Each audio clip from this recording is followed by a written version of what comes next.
Okay, so let's start. We're going to have people joining us in the next few minutes. Welcome, everyone. Thanks for joining me today. My name is Juan Pablo Conti, and I am the Director of Events North America at Dataxis. CTV advertising in North America and Europe, today's numbers and tomorrow's prospects and challenges. That was our proposal for today's webinar.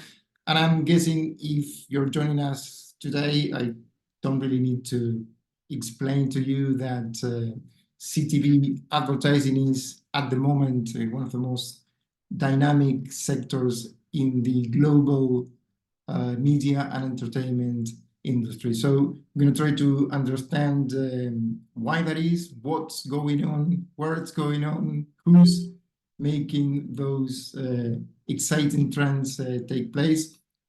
So this is a quick summary of what we are going to be covering today. Really, my key messaging to you is that we want to share with you some of the things we're learning about CTV advertising, and what we're learning is coming from our very exciting team of analysts that is globally looking at media and entertainment in general, streaming a bit more in particular, but they're also learning a lot about streaming advertising.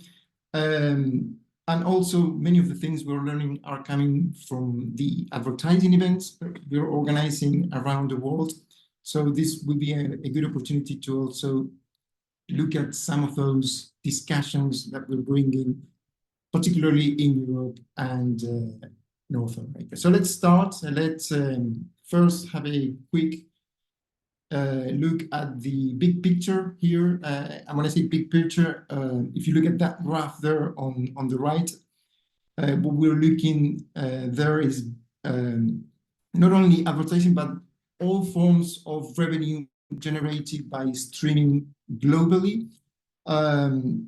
So you can see at the end of this year, the total streaming video industry was a $197 billion economy. And the first thing you can notice there is that it's a growing ecosystem streaming. But also, and this is the interesting part for discussion, what you can see there in those red portions of those bars, is that advertising is increasingly making up for most of the growth in the streaming industry.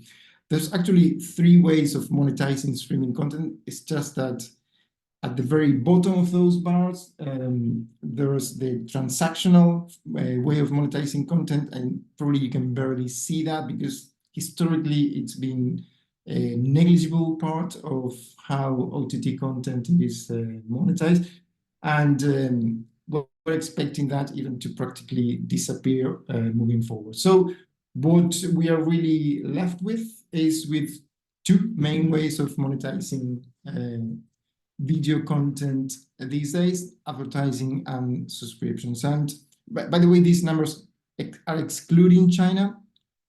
And again, if advertising is not today the main driver for OTT revenue, you can see there it's representing 38%, but you can also see there is that we're expecting by 2028 to be practically half of all OTT revenues will come from advertising. So the total global OTT ad market was worth $75 billion in 2023. By the end of this year, we're expecting that to hit $90 billion. So that's a 19%, practically 20% year-on-year growth. It's very similar growth that we witnessed last year. And increasingly, I'm going to be looking at that in more detail, that growth is coming from the new ad tiers, which is one way in which streaming content can be monetized through advertising. We expect that by 2028, the global OTT ad industry will pass the $150 billion mark. So what's driving these trends? Now, if you move to the left of this slide, in those bullet points, that you can see that there are several factors explaining these trends. Some of them are attributed to the consumer side, some of them to the publisher side, and some to the buyer side. So on the consumer side, it's no secret really that there's been subscription fatigue for a while now. Really, when you look at the whole media industry, the cord-cutting trend started in the US now well over a decade ago.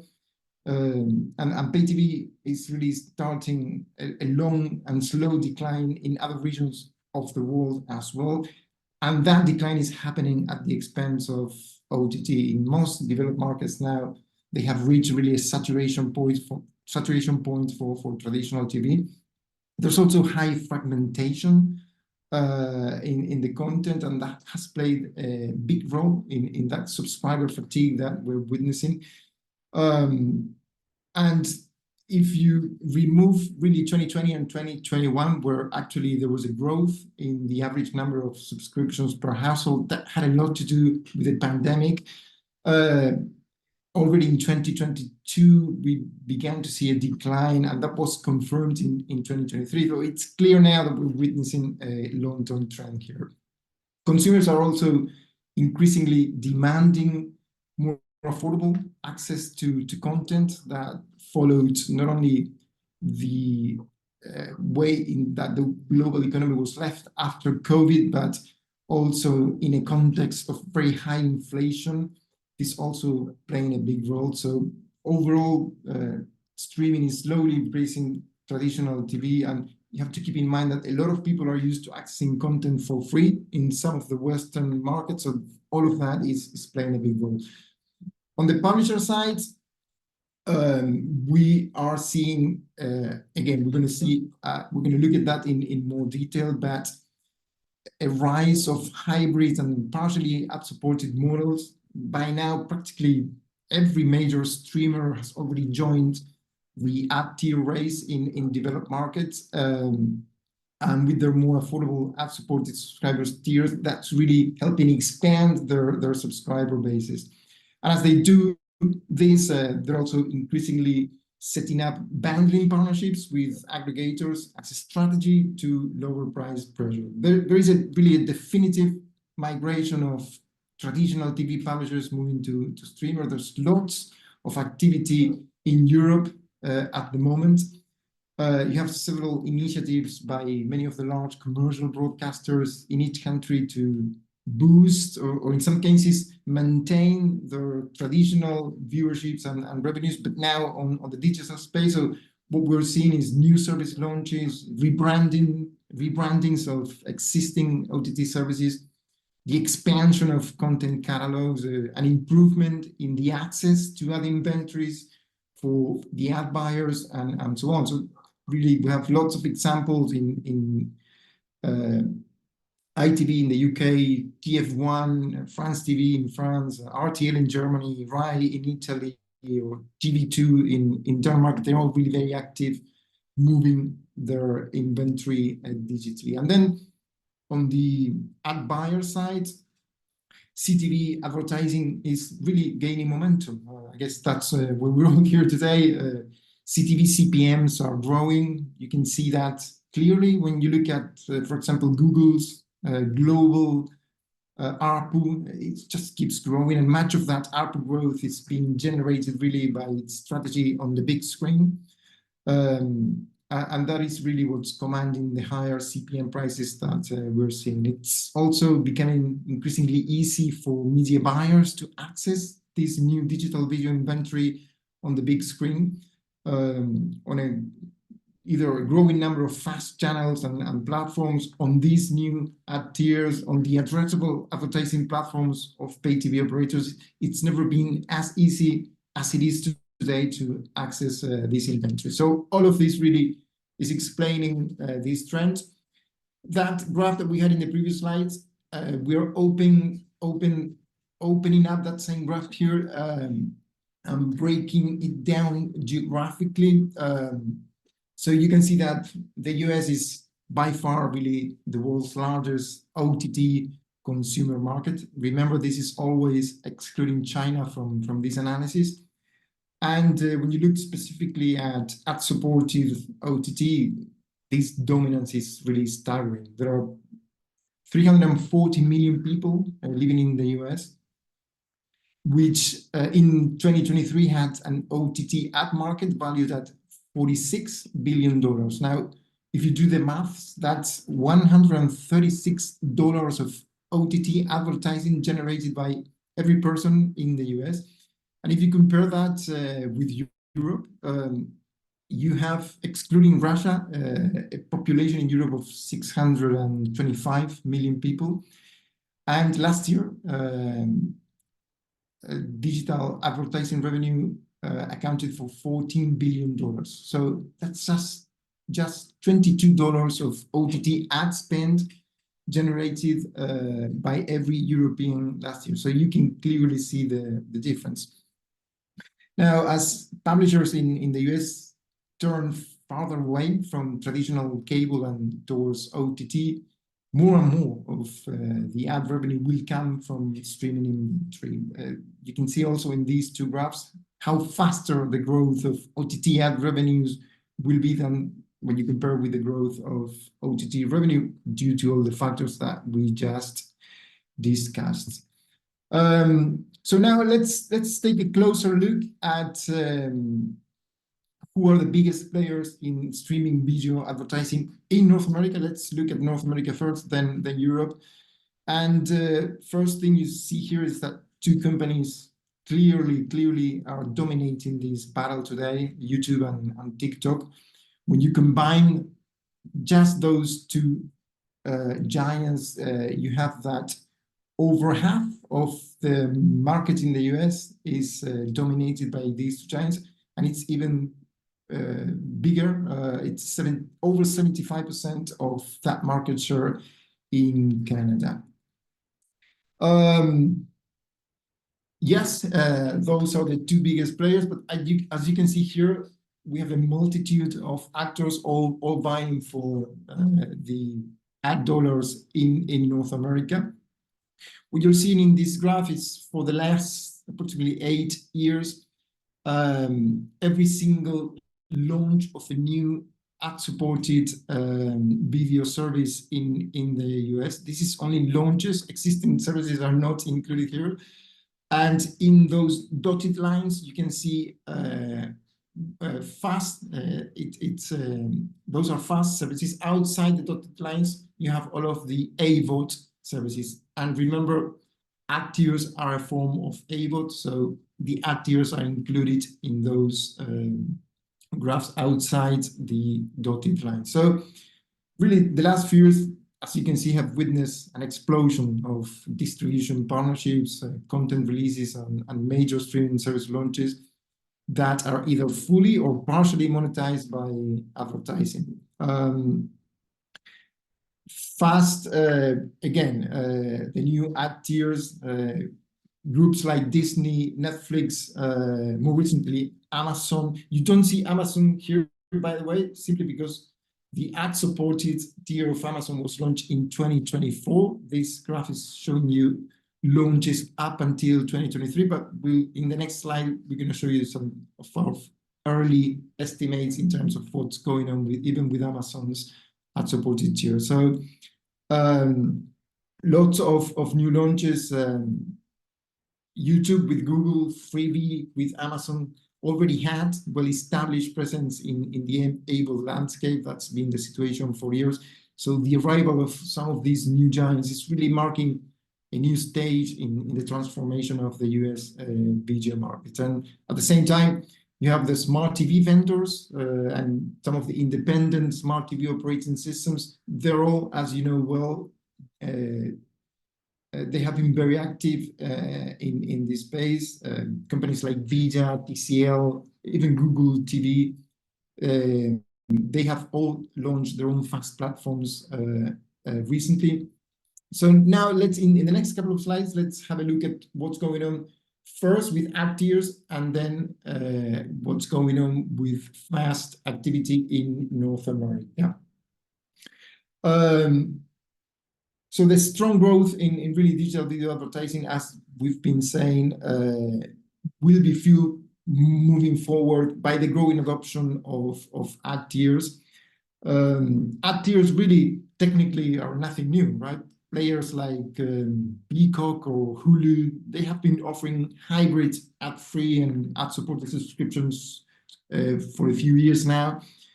But as it becomes increasingly clear that D2C strategies ultimately represent significant cost burdens for the media groups, platforms are really looking for new ways to strengthen their value proposition. And digital video players are seeking to understand what customers are prepared to pay for and what they are not prepared to pay for.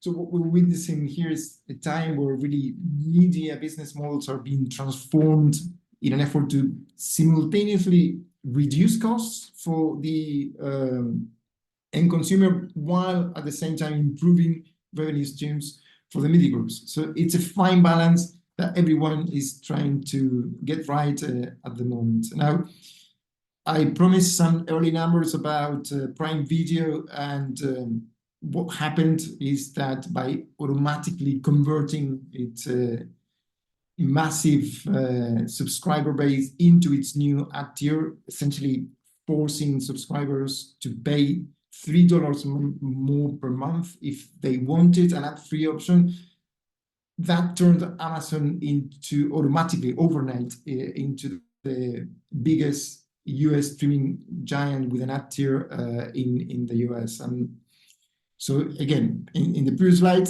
end of 2023, this was not an actor in the ad-supported tiers for North America. Suddenly it becomes the biggest actor for an ad tier.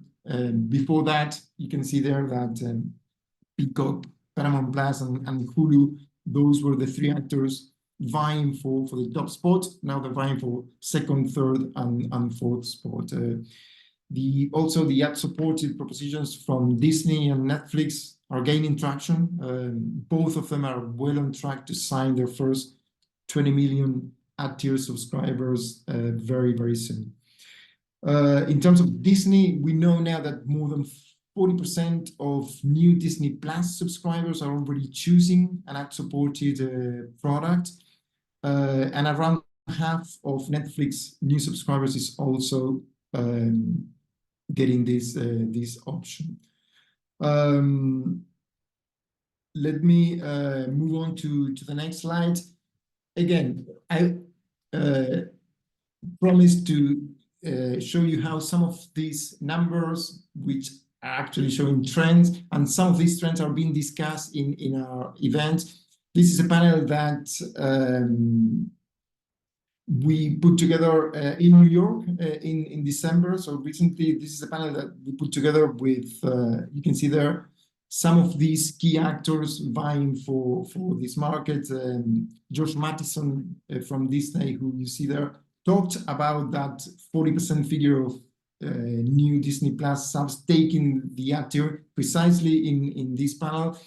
And what I want to show you here is that sort of balance in terms of the main publishers, Disney, AMC, Warner Bros. In this case, but also the marketers, both in terms of big media agencies like Dentsu or one of the world's biggest advertisers like PepsiCo in this case, most rated in the panel, and the presence of ad techs, also, of course, another key actor in this ecosystem. This is the sort of balance that we try to bring to every single panel that we put at our advertising events. In terms of FAST, let's now have a quick look at the situation there in the US market. I don't need fast, free, ad-supported streaming television. Essentially, what we're looking at here is the same old-fashioned linear TV, only this time distributed over the internet.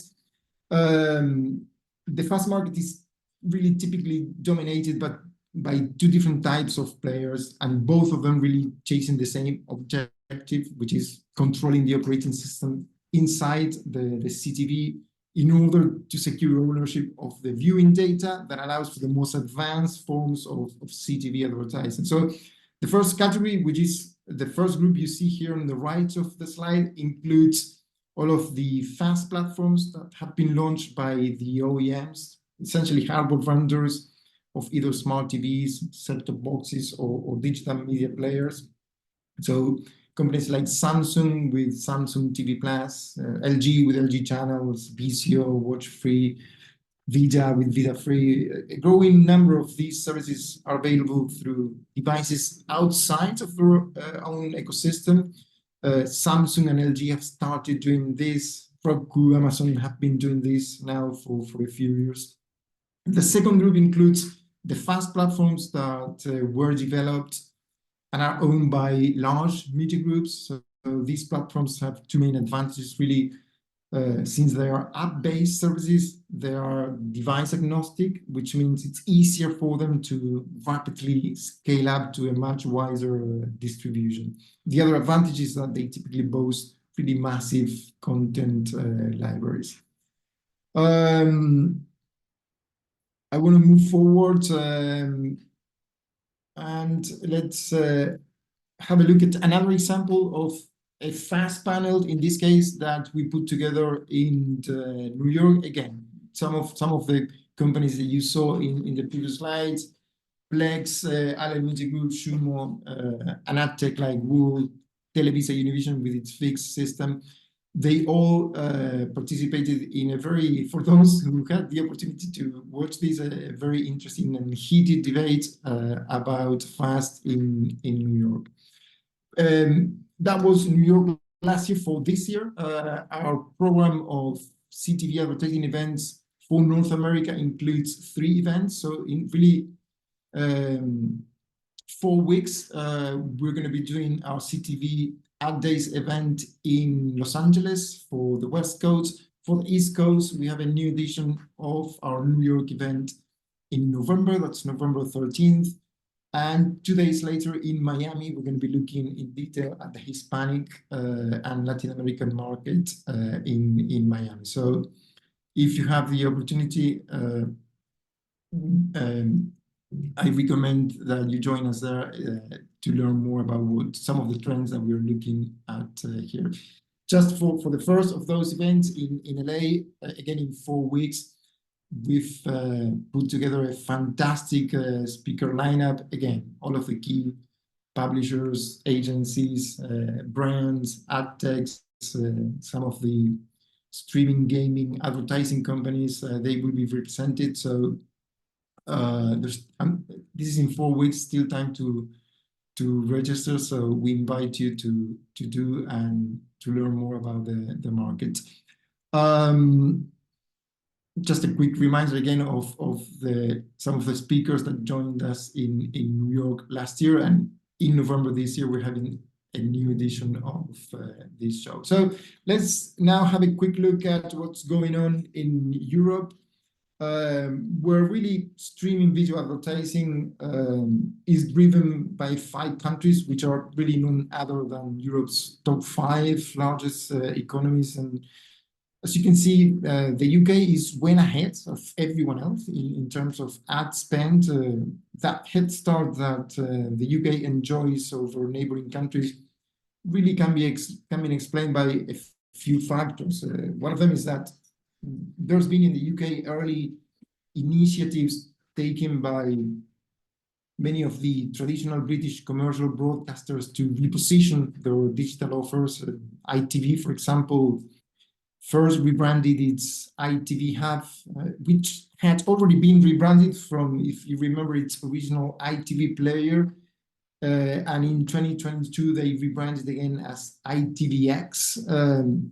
And while other large commercial broadcasters in Western Europe have since followed suit, most of them really only started more recently to refresh not only their brands, but really their overall streaming strategy, even during this 2024. So that's nearly 2 years later, and that makes a big difference.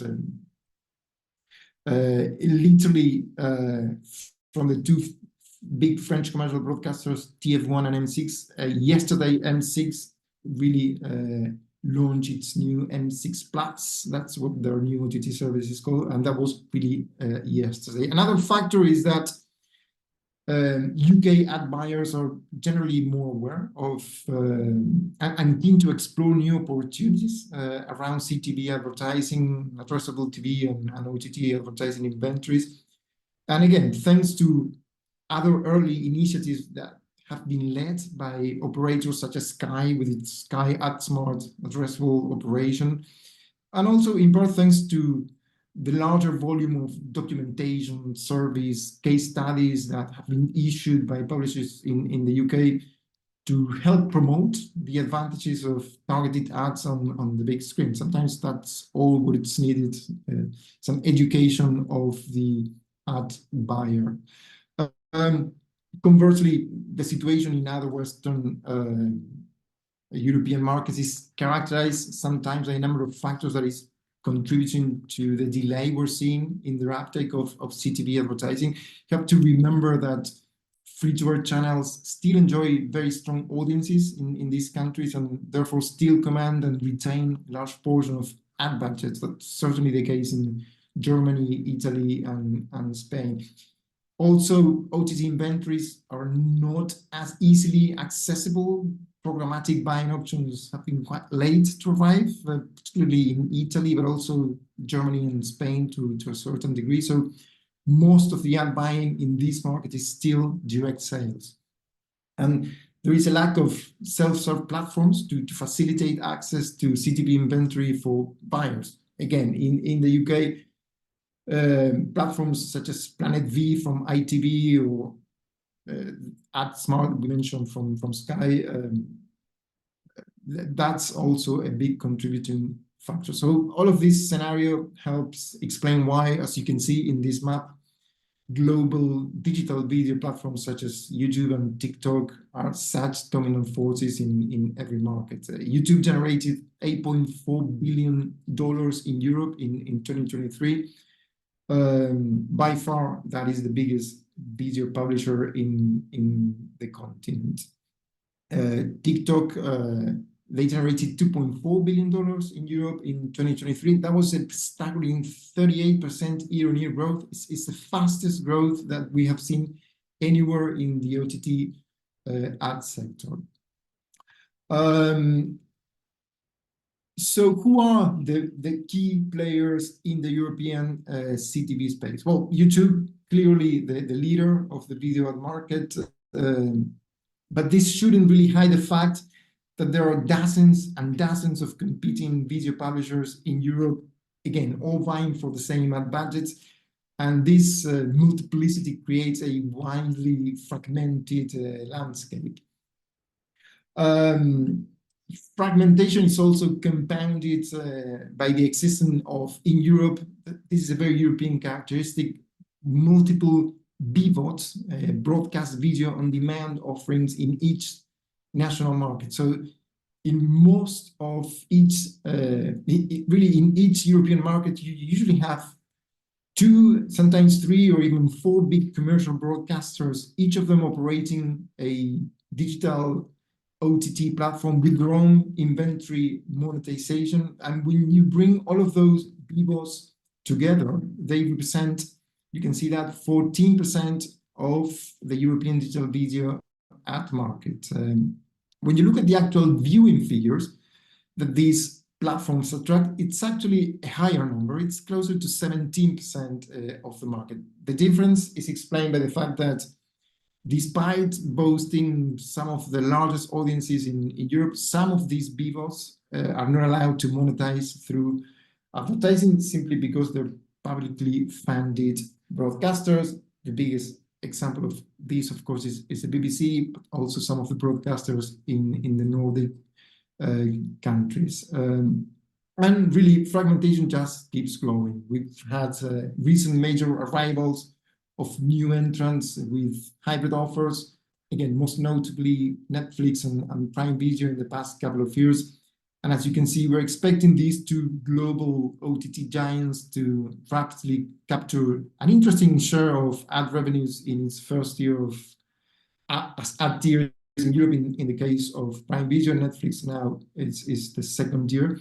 But again, a sizable share already by these new ad tiers. Again, some details here from when you look at the ad tiers of these recent entrants. You see there on the left, Netflix has entered the market in November 2022.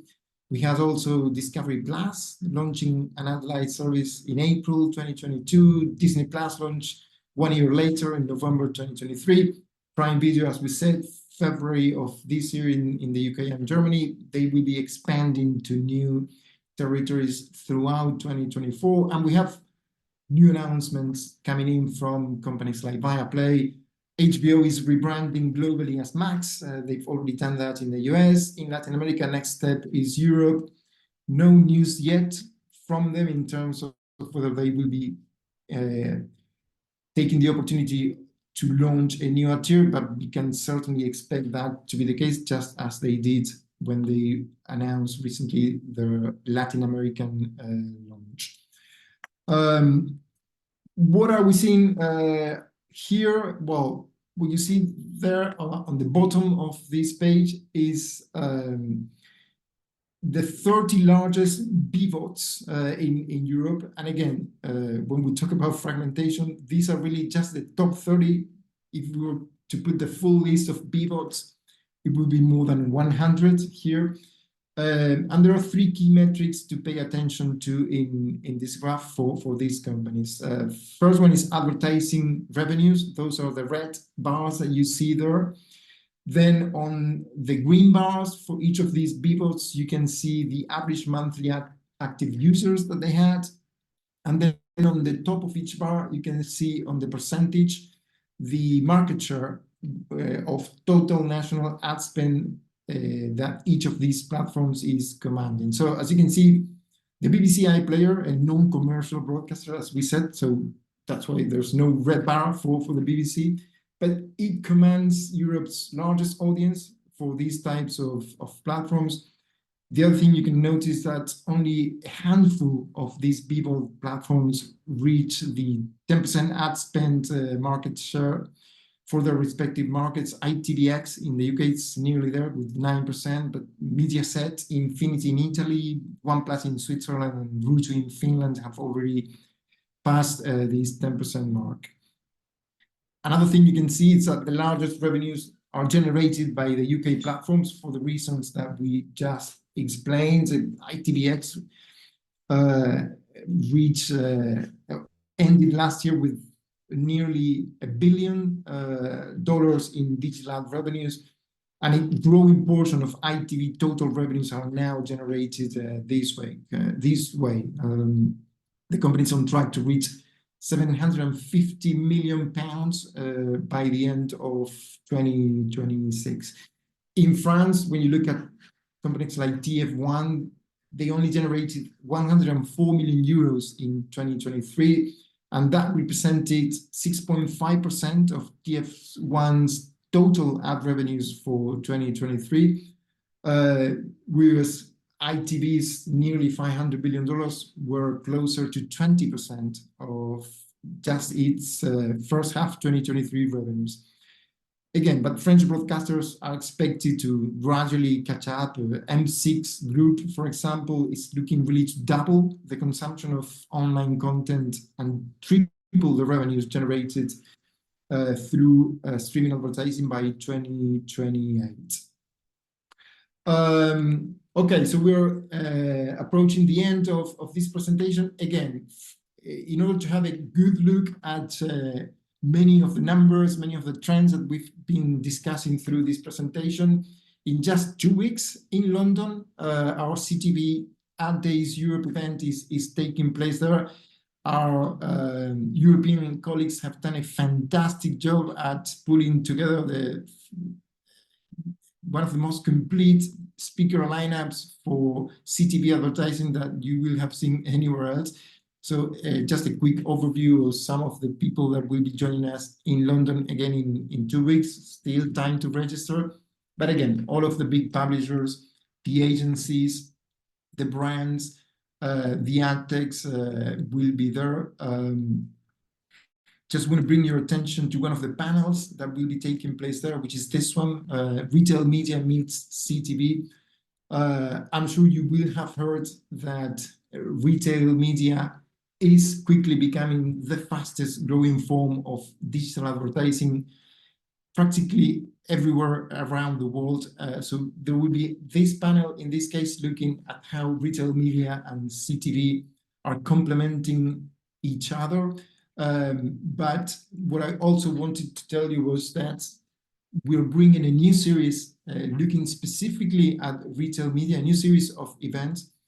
These are events that, again, will be exclusively looking at the new explosion in retail media offerings for Europe and North America. In November, in Warsaw, Poland, and in New York, we're going to be having 2 of the events for this series. And I just highlighting these 2 events. This will be a series that will also have this year events in Mexico and Brazil. So again, much of the attention is switching to retail media, and we're following that with a new series of events.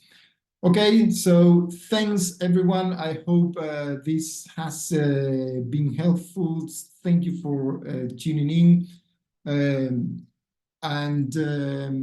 I don't know if any of you have any questions. If not, or if you do, you can certainly reach out to us. If you're interested in any of the figures that we've been presenting, you can contact our sales team. And again, those are some of the links to the events that we discussed. Hope to see you at some of them, and I will see you around everyone soon. Thank you.